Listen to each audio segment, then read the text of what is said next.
વાલા મિત્રો, પ્રભુ ઈસુ ખ્રિસ્ત મનુષ્ય દેહ ધારણ કરીને આ જગતમાં આવ્યા, જેથી આપણને પાપોની માફી અને સાર્વકાલિક જીવન પ્રાપ્ત થાય. શું આ નાતાલે પ્રભુ ઈસુને તમારા જીવનમાં સ્થાન આપવા તમે તૈયાર છો?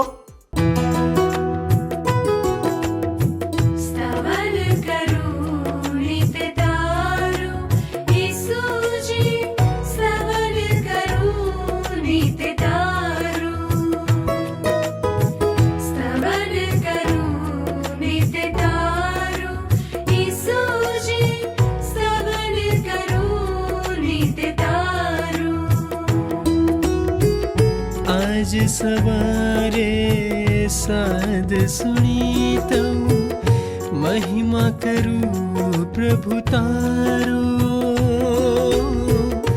महिमा करूं प्रभु तारो, स्तवन करूं नित तारो.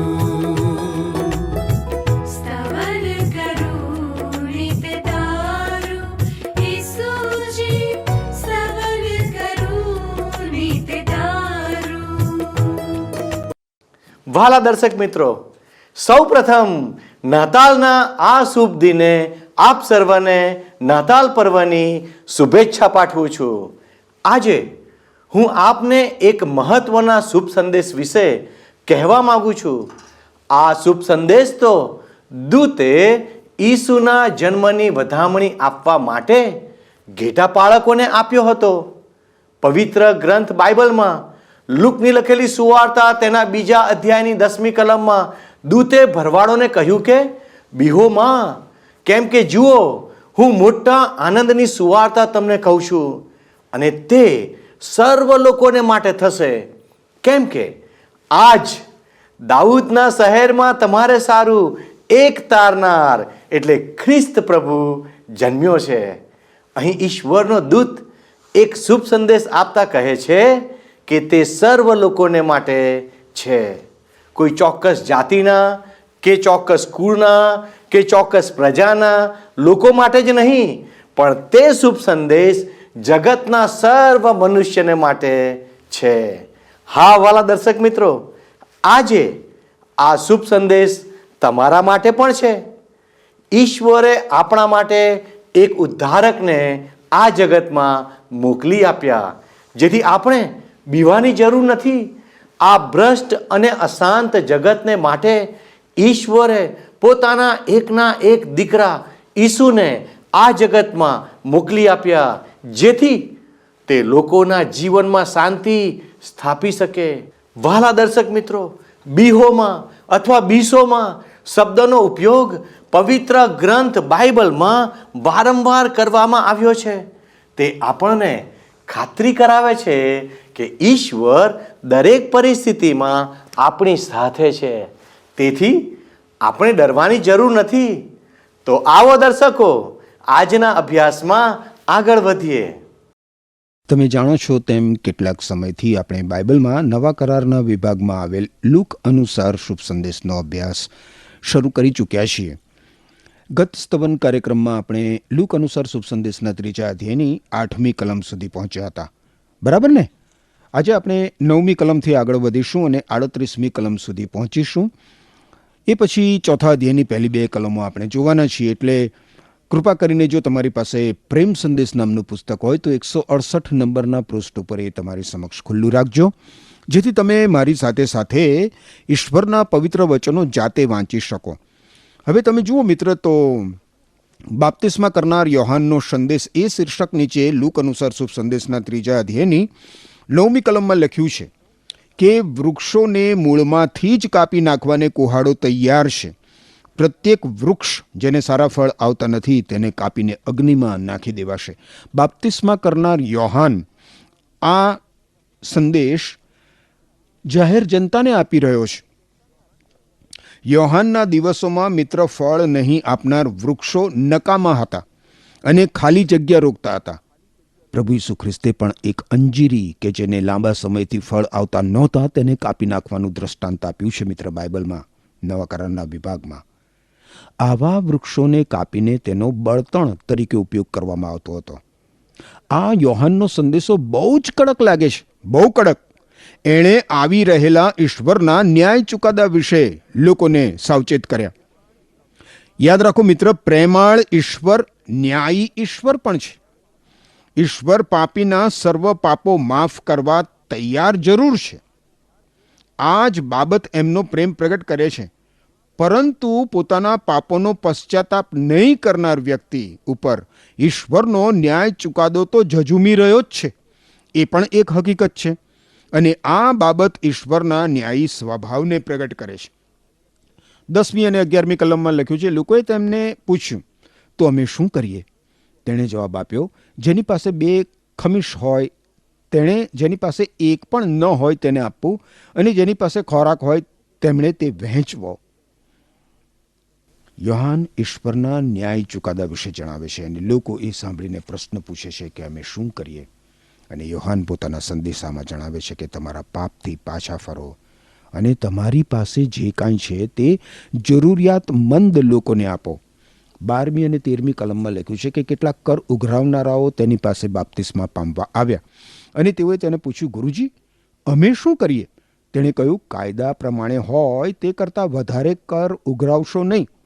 કેટલાક સૈનિકોએ પણ તેને પૂછ્યું કે અમે શું કરીએ? તેણે તેમને કહ્યું, કોઈની પાસેથી બળજબરીથી પૈસા પડાવશો નહીં અથવા કોઈને ખોટી રીતે દોષિત ઠરાવશો નહીં. તમને મળતા પગારમાં જ સંતોષ માનો. હવે આ કર ઉઘરાવનારાઓ યોહાનની પાસે આવે છે. આ કર ઉઘરાવનારાઓ દ્રવ્ય લોભી હતા, પૈસાના લાલચી. પગાર ઉપરાંત વધારાની રકમ એમને મળે ગમે તેમ કરીને ઉપરની આવક એ લોકો બળજબરાઈપૂર્વક પ્રાપ્ત કરતા હતા લોકોની પાસેથી. સરકારનો જે કર હતો એ ઉપરાંત એ લોકો પાસેથી પૈસા પડાવતા હતા. લાંચ લઈને ઈશ્વરની વિરુદ્ધ, ઈશ્વરના કાયદાની વિરુદ્ધ એ લોકો પાપ કરી રહ્યા હતા. આવા લોકો જ્યારે યોહાનની પાસે આવીને પૂછે છે કે અમારે શું કરવું, ત્યારે યોહાન એમને કહે છે કે કાયદા પ્રમાણે હોય એ કરતાં વધારે કર ઉઘરાવશો નહીં. 14મી કલમમાં આપણે જોયું તો સૈનિકો પૂછે છે કે અમે શું કરીએ? અને એ લોકોને યોહાન જવાબ આપે છે કે કોઈની પાસેથી બળજબરીપૂર્વક પૈસા પડાવશો નહીં અથવા ખોટી રીતે કોઈને દોષિત ઠરાવશો નહીં. તમને મળતા પગારમાં જ સંતોષ માનો. ભ્રષ્ટાચાર, લાંચ, રૂશ્વત એને પોતે પાડશો નહીં, પ્રોત્સાહન આપશો નહીં કે એમાં તમારા હાથ મેલા કરશો નહીં. આગળ 15 અને 16 કલમ જુઓ. લોકોમાં આશા પેદા થઈ અને તેઓને યોહાન વિશે શંકા આવવા લાગી કે કદાચ એ તો મસીહ નહીં હોય ને. તેથી યોહાને એ બધાને કહ્યું કે હું તમારું બાપ્તિસ્મા પાણીથી કરું છું, પણ મારા કરતાં જે મહાન છે તે આવનાર છે. હું તેમના ચંપલ ઉતારવા માટે પણ યોગ્ય નથી. તે તમારું બાપ્તિસ્મા પવિત્ર આત્માને અગ્નિથી કરશે. યોહાન પાસે લોકો આવી રહ્યા હતા અને હવે લોકો એવું માનવા લાગ્યા કે ઈશ્વર તરફથી આવનાર મસીહ ઈસુ ખ્રિસ્ત શું આ તો નહીં હોય ને? પરંતુ લોકો સમક્ષ સ્પષ્ટતા કરતા યોહાન કહે છે કે મારો સંદેશ અંતિમ સંદેશો નથી, પરંતુ આવનાર ઈસુ ખ્રિસ્ત માટે હું તો માર્ગ તૈયાર કરી રહ્યો છું. યોહાને પાણીથી બાપ્તિસ્મા કર્યું, જ્યારે પ્રભુ ઈસુ ખ્રિસ્ત પવિત્ર આત્મા અને અગ્નિ વડે બાપ્તિસ્મા કરશે.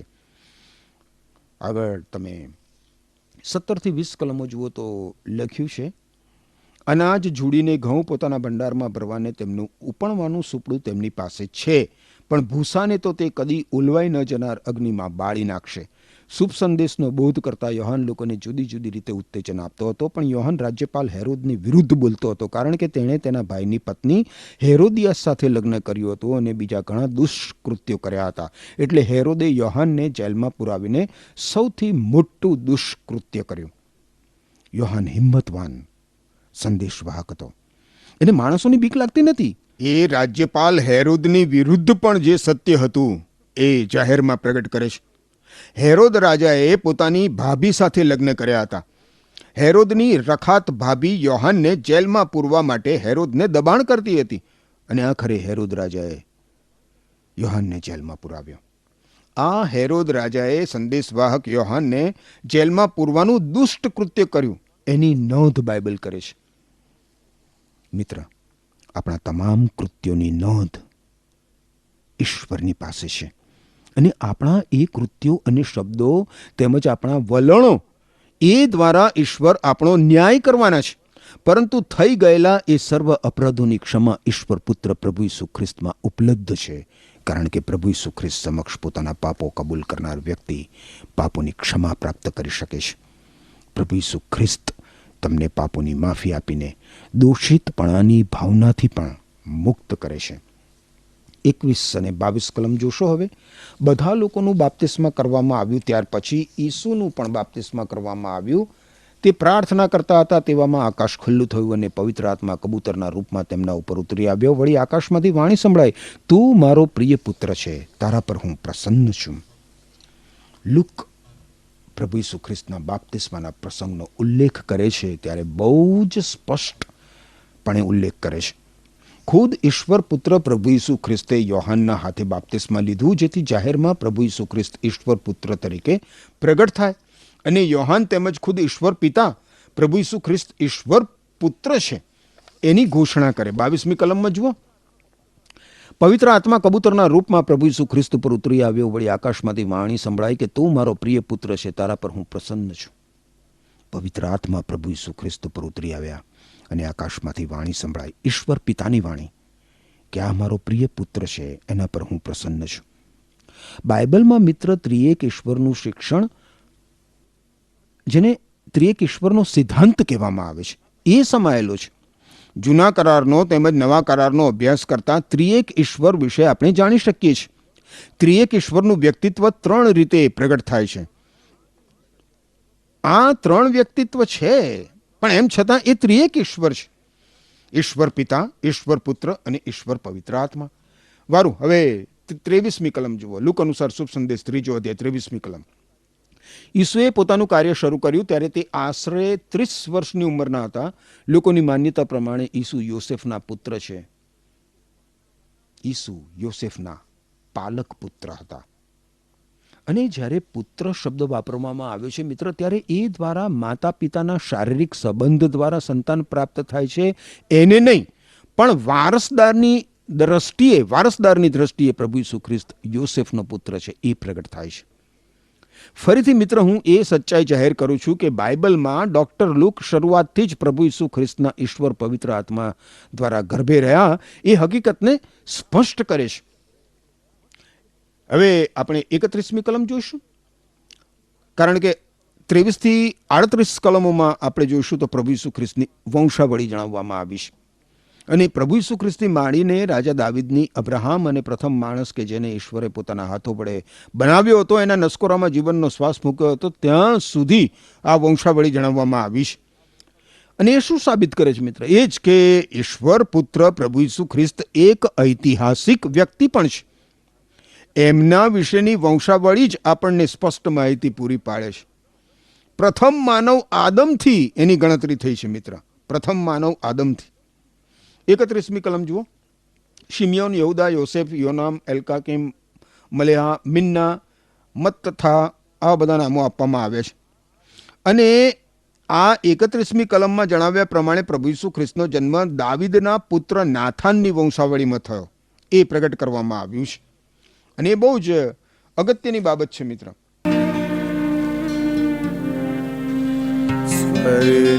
સ્વર્નાયક તે દીન બાળક થઈ આવ્યો જગમાં હે દેહ ધરી. સ્વર્નાયક તે દીન બાળક થઈ આવ્યો જગમાં હે દેહ ધરી. નિજ વૈભવ સારો તમામ તજી. નિજ વૈભવ સારો તમામ તજી. જગ ઉપર પ્રીતિ અનુપ કરી. સ્વર્નાયક તે દીન બાળક થઈ આવ્યો જગમાં હે દેહ ધરી.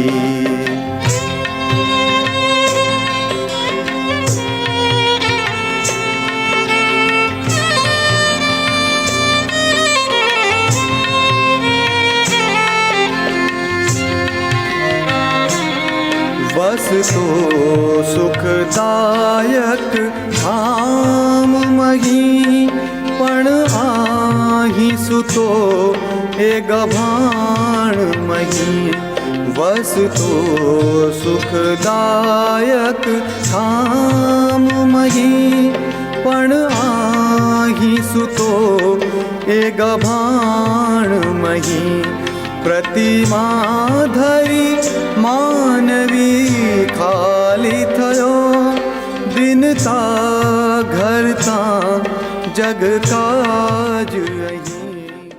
લુક અનુસાર શુભ સંદેશના ચોથા અધ્યાયમાં પ્રવેશ કરીએ મિત્ર. ઈસુની પરીક્ષા એ શીર્ષક નીચે તમે જોશો તો લુક અનુસાર શુભ સંદેશના ચોથા અધ્યાયની પહેલી 2 કલમોમાં લખવામાં આવ્યું છે કે ઈસુ પવિત્ર આત્માથી ભરપૂર થઈને યર્દનથી પાછા ફર્યા અને પવિત્ર આત્મા તેમને વેરાન પ્રદેશમાં લઈ ગયો. ત્યાં 40 દિવસ સુધી શૈતાને તેમની પરીક્ષા કરી. એ સમય દરમિયાન તેમણે કંઈ ખોરાક લીધો ન હતો. એ દિવસો પૂરો થયા પછી તેમને ભૂખ લાગી. પ્રભુ ઈસુ ખ્રિસ્તની પરીક્ષા આપણી સમક્ષ હવે આવે છે મિત્ર. બાઇબલમાં નવા કરારની 3 સુવાર્તામાં 3 શુભ સંદેશમાં આ બનાવની નોંધ કરવામાં આવી છે મિત્ર. માથી અનુસાર શુભ સંદેશ, માર્ક અનુસાર શુભ સંદેશ અને લુક અનુસાર શુભ સંદેશ.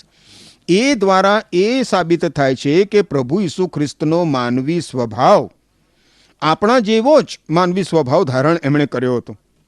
યોહાન અનુસાર શુભ સંદેશમાં યોહાન પ્રભુ ઈસુ ખ્રિસ્તનું દેવત્વ, દૈવી સ્વભાવ પ્રગટ કરે છે. હવે પ્રભુ ઈસુ ખ્રિસ્ત એક માનવી તરીકે કસોટી પામ્યા, એનો શું અર્થ થાય? એનો અર્થ એ થાય કે એક માનવીય રીતે પ્રભુ ઈસુ ખ્રિસ્તની પરીક્ષા થઈ. લુક અનુસાર શુભ સંદેશમાં પ્રભુ ઈસુ ખ્રિસ્તને માનવ પુત્ર તરીકે પ્રગટ કરવામાં આવ્યા છે. લુક અનુસાર શુભ સંદેશના 3 અધ્યાયની 38 કલમમાં જણાવવામાં આવ્યું છે કે જે અનોશનો પુત્ર હતો, જે શેથનો હતો અને જે આદમનો છે તે જ ઈશ્વરનો. એમ આપણું પરીક્ષણ થાય છે મિત્ર. જે પ્રમાણે પ્રભુ ઈસુ ખ્રિસ્તનું પણ પરીક્ષણ થયું, જે રીતે આપણું પરીક્ષણ થાય છે એ જ રીતે પણ ઈસુ ખ્રિસ્તે એક પણ પાપ કર્યું નહીં, એક પણ પાપ ના કર્યું. પ્રભુ ઈસુ ખ્રિસ્તનું પરીક્ષણ બહુ જ બિહામણું હતું મિત્ર. બીક લાગે એવું, અંધકારમય. શત્રુ શૈતાન પોતે ઈશ્વર પુત્ર પ્રભુ ઈસુ ખ્રિસ્તને પાપમાં પાડવા માટે એમની કસોટી કરે છે. શૈતાન પોતાનાથી બનતું બધું જ કરી નાખે છે. આ શૈતાનનો ઈરાદો એ છે કે પ્રભુ ઈસુ ખ્રિસ્ત માનવ જાત માટે પોતાનું બલિદાન આપે નહીં, અને એટલે પ્રભુ ઈસુ ખ્રિસ્તના જન્મના અગાઉથી જ તે મરણ સુધી સતત પ્રભુ ઈસુ ખ્રિસ્ત ની વિરુદ્ધ બહુ જ ભયંકર રીતે એ પ્રભુ ઈસુ ખ્રિસ્તનું પરીક્ષણ કરતો રહ્યો. પ્રભુ ઈસુ ખ્રિસ્તના પરીક્ષણની પાછળ પ્રત્યેક પ્રકારની અદૃશ્ય અને ગુપ્ત શૈતાની ભૂંડાઈ, શૈતાનના પરિબળો, શૈતાનની શક્તિ કાર્ય કરી રહી હતી. અંધકારના તમામ પ્રકારના પરિબળો અને અંધકારની તમામ પ્રકારની શક્તિઓ પ્રભુ ઈસુ ખ્રિસ્તની પાછળ કામે લગાડવામાં આવી હતી. પ્રભુ ઈસુ ખ્રિસ્તે માનવજાતના મૂળભૂત પ્રશ્નો સામે બાથ ભીડી હતી અને વિજય હાંસલ કર્યો મિત્ર. તમારા અને મારા માટે પ્રભુ ઈસુ ખ્રિસ્તે વિજય હાંસલ કર્યો. પ્રભુ ઈસુ ખ્રિસ્તની કસોટીની સામે જોતા આપણને કેટલીક મૂળભૂત બાબતો મગજમાં રાખવાની જરૂર છે મિત્ર. આપણને જણાવવામાં આવ્યું છે કે પ્રભુ ઈસુ ખ્રિસ્ત પવિત્ર આત્માથી ભરપૂર થયા. એક માણસ તરીકે ઈશ્વર પુત્ર પ્રભુ ઈસુ ખ્રિસ્ત પણ પવિત્ર આત્માથી ભરપૂર થાય એ જરૂરી હતું કે જેથી ઈસુ ખ્રિસ્ત પરીક્ષા ઉપર વિજય પ્રાપ્ત કરી શકે, કસોટી ઉપર વિજય પ્રાપ્ત કરી શકે. અને એટલે હું મારી પોતાની શક્તિથી આ દુનિયાના પરીક્ષણો ઉપર વિજય મેળવી શકતો નથી મિત્ર. રોમન લોકોને લખેલા પત્રના 7મા અધ્યાયની 21મી કલમમાં પ્રેષિત પાઉલ લખે છે કે મારામાં આ સિદ્ધાંત કાર્યશીલ છે, જ્યારે હું સારું કરવા માંગુ છું ત્યારે ખરાબ પસંદ થઈ જાય છે. શું આ સત્ય છે એનો તમને અનુભવ થયો છે મિત્ર? રોમન લોકોને લખેલા પત્રના 8મા અધ્યાયની 3જી અને 4થી કલમમાં પ્રેષિત પાઉલ કહે છે કે માનવી સ્વભાવની નિર્બળતાને કારણે નિયમશાસ્ત્ર જે કરી શક્યું નહીં તે ઈશ્વરે કર્યું. ઈશ્વરે પોતાના પુત્ર પ્રભુ ઈસુ ખ્રિસ્તને આપણા પાપી માનવી સ્વભાવમાં પાપ વૃત્તિની સજા કરી. આપણે જેવો માનવી સ્વભાવ પ્રમાણે નહીં પણ આત્માથી જીવીએ છીએ તેઓમાં નિયમની યોગ્ય માગણીઓ સંપૂર્ણ થાય માટે ઈશ્વરે એ પ્રમાણે કર્યું. અને આ જ પ્રમાણે મિત્ર પ્રેષિત પાઉલ ગલાતી લોકોને લખેલા પત્રના 5મા અધ્યાયની 16મી કલમમાં કહે છે કે મારે તમને આટલું જ કહેવું છે, પવિત્ર આત્મા તમારા જીવનને દોરે.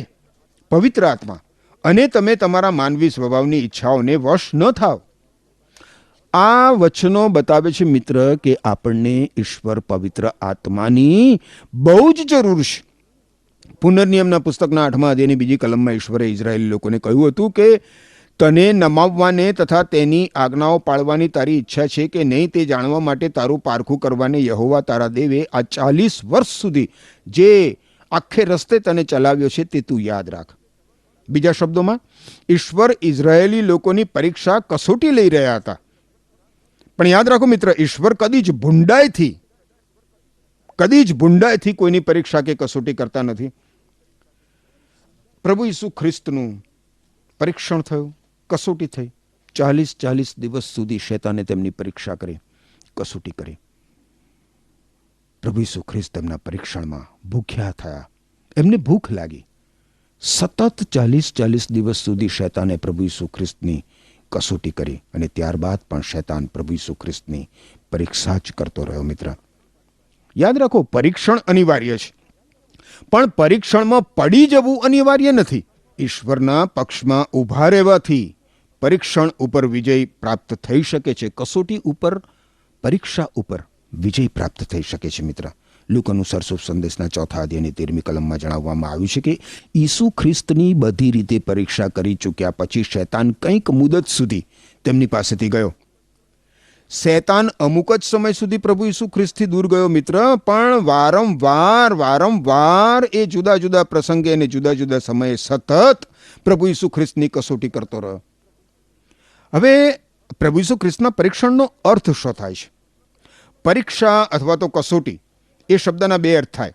શૈતાન આપણી પરીક્ષા અથવા આપણી કસોટી ખરાબ હેતુથી કરે છે. એ આપણને શારીરિક, માનસિક અને આધ્યાત્મિક રીતે નુકસાન કરવાના ઈરાદાથી આપણી કસોટી કરે છે, આપણને પરીક્ષણમાં નાખે છે. હવે જો માણસ ખરાબ કે ખોટું કરવા પ્રેરાય તો એનો અર્થ એ કે એનામાં ખોટું કરવાનો સ્વભાવ છે. જો વ્યક્તિમાં કંઈ પણ ખોટું કરવાની ઈચ્છા કે પાપી સ્વભાવ નથી તો એનું પરીક્ષણ તો કરી જ ના શકાય ને, એની કસોટી ના થઈ શકે. અને એમ છતાં આ પ્રભુ ઈસુ ખ્રિસ્તને માટે સાચું નહોતું. પ્રભુ ઈસુ ખ્રિસ્ત એમ કહી શક્યા કે હું તમારી સાથે વધુ વાત કરીશ નહીં, કારણ કે આ દુનિયાનું શાસન કરતા આવી રહ્યો છે અને મારા ઉપર કશી સત્તા નથી. મને તમારા વિશે તો ખબર નથી મિત્ર, પણ શૈતાન મારી પાસે જ્યારે પણ આવે છે ત્યારે તેને મારામાં એવું કંઈક મળી જ આવે છે કે જે દ્વારા તે મારા જીવનમાં પગ પેસારો કરે, મને પકડી પાડે. ઈશ્વર પુત્ર પ્રભુ ઈસુ ખ્રિસ્ત નિષ્પાપી, પવિત્ર અને પાપીઓથી અલગ કરાયેલા હતા. બાઇબલમાં હિબ્રુઓને પત્રના 7મા અધ્યાયની 26મી કલમમાં જણાવવામાં આવ્યું છે કે ઈસુ ખ્રિસ્ત પવિત્ર છે. ઈસુ ખ્રિસ્તમાં કોઈ દોષ કે પાપ નથી. તેમને પાપી મનુષ્યથી અલગ કરવામાં આવેલા છે અને આકાશ કરતાં પણ ઊંચે ચડાવવામાં આવ્યા છે. એટલે ઈસુ ખ્રિસ્તનું પરીક્ષણ થયું, પણ ઈસુ ખ્રિસ્તે એક પણ પાપ કર્યું નહીં. હવે પરીક્ષણ શબ્દને બીજી રીતે પણ વર્ણવવામાં આવ્યો છે. બાઇબલમાં ઉત્પત્તિનું પુસ્તક છે, પ્રથમ એના 22મા અધ્યાયની 1લી કલમમાં જણાવવામાં આવ્યું છે કે ઈશ્વરે યહોવાએ અબ્રાહમની કસોટી કરી, પરીક્ષા કરી, અને એમ ઈશ્વર અબ્રાહમની કસોટી કરે છે. ઈશ્વરે ઇઝરાયેલી લોકોની પણ 40 વર્ષ સુધી પરીક્ષા લીધી.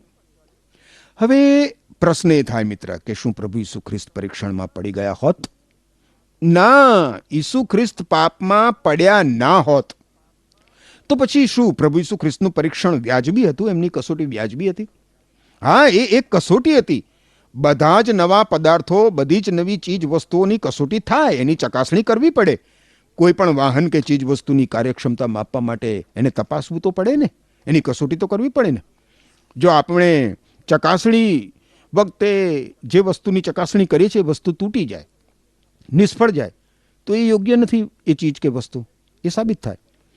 અને એમ પ્રભુ ઈસુ ખ્રિસ્તનું પણ પરીક્ષણ થયું, પણ ઈસુ ખ્રિસ્ત પડી ગયા નહીં, એમણે પાપ કર્યું નહીં. હવે આપણી સમક્ષ જ્યારે પાપ આવીને ઊભું રહે ત્યારે આપણે કેવું વલણ અપનાવીએ છીએ મિત્ર? યાદ રાખો, મનુષ્ય વાણી દ્વારા અથવા વર્તન દ્વારા, અને વાણી અને વર્તન દ્વારા નહીં તો છેવટે વિચાર દ્વારા તો પાપ કરે જ છે. એના મગજની અંદર ચાલી રહેલા વિચારો એ જ જાણે છે, અને બીજું ઈશ્વર જાણે છે, બીજું કોઈ નથી જાણતો. તમે કેવું નથી જાણતા? મારા મનમાં કેવા વિચારો ચાલે છે, તમારા મગજમાં કેવા વિચારો ચાલે છે, હું કેવી રીતે જાણી શકું? અને વિચારોની મારફતે આપણે ઘણા પાપો કરતા હોઈએ છીએ મિત્ર. પણ આજે આપણા માટે એ અદ્ભુત શુભ સંદેશ છે કે મુક્તિદાતા પ્રભુ ઈસુ ખ્રિસ્તને શરણે આવવાથી આપણને આપણા સર્વ દુષ્કર્મોના બંધનોમાંથી છુટકારો મળી શકે છે. આપણા સર્વ પાપોની ક્ષમા આપણને મળી શકે છે. પાપ કરવાની વૃત્તિ જ્યારે સામે આવીને ઊભી રહે, ચાહે તો વચનથી કે પછી વિચારથી, વાણીથી કે પછી વર્તનથી, ત્યારે મિત્ર એક જ બાબતને નજર સમક્ષ રાખવાની જરૂર છે કે પ્રભુ ઈસુ ખ્રિસ્ત જેણે આપણા માટે પાપ ઉપર, શૈતાન ઉપર અને મૃત્યુ ઉપર વિજય પ્રાપ્ત કર્યો છે, એ પ્રભુ ઈસુ ખ્રિસ્તની કસોટી જ્યારે થઈ ત્યારે એક પણ વાર એમણે એક પણ પાપ કર્યું નહીં, ન વાણીથી, ન વર્તનથી કે ના વિચારથી. અને એ જ ઉદાહરણને નજરમાં રાખીને મિત્ર આપણે પાપ ઉપર હંમેશા વિજયી જીવન જીવી શકીએ છીએ. દૈનિક જીવન, વિજયી જીવન પ્રભુ ઈસુ ખ્રિસ્તમાં ઉપલબ્ધ છે. ઈસુ ખ્રિસ્તને શરણે આવો અને તે પ્રાપ્ત કરો. ઈશ્વર તમને આશીષ આપો. આમેન. વહાલા મિત્રો, ઉત્પત્તિમાં એદન વાડીમાં માણસે પાપ કર્યું. તે પછી આજ્ઞાભંગને લીધે માણસ અને ઈશ્વર વચ્ચેનો સંબંધ તૂટી ગયો હતો. ઈશ્વર સાથે માણસને ફરીથી સંગતમાં લાવવાના ઉપાય તરીકે ઈશ્વર પિતાએ પોતાના એકના એક દીકરા પ્રભુ ઈસુને આ જગતમાં મોકલી આપ્યા. ઈશ્વર પુત્ર પોતે સ્વર્ગીય મહિમા છોડીને પૃથ્વી પર માનવ રૂપ ધારણ કરે તે કેટલું મોટું બલિદાન કહેવાય. ઈશ્વરના પ્રેમનું મૂલ્ય આપણે કોઈ રીતે આંકી શકતા નથી. પણ જેમ માગીઓએ ઈસુને માટે ભેટ અર્પણ કરી, તેમ આપણે આપણા જીવનનું અર્પણ કરીને આપણે તેની કદર તો ચોક્કસ કરી શકીએ છીએ. સાચી વાત ને દર્શકો? વહાલા દર્શકો, નાતાલનો સાચો આનંદ ખાવા પીવામાં કે સારા કપડાં પહેરવામાં કે હરવા ફરવામાં નથી, પણ પ્રભુના આ મહાન પ્રેમની કદર કરીને તેનું ભજન કરવામાં અને આપણા જીવનનું અર્પણ કરવામાં છે. શું આ નાતાલે તમે ઈશ્વરની આધીનતામાં આવીને તેમને તમારું અર્પણ કરવા તૈયાર છો? જો તમે એમ કરશો તો તમારી આ નાતાલ સાચે જ યાદગાર બની રહેશે. આવો મિત્રો, આપણે પ્રાર્થના કરીએ. પવિત્ર ઈશ્વર, તમે અમારા જેવા પાપી મનુષ્યોને માટે આ જગતમાં આવ્યા અને અમને તારણની ખાતરી કરાવી. પવિત્ર દેવ, અમે અમારું જીવન તમને સમર્પિત કરીએ છીએ અને તમને આધીન થઈએ છીએ.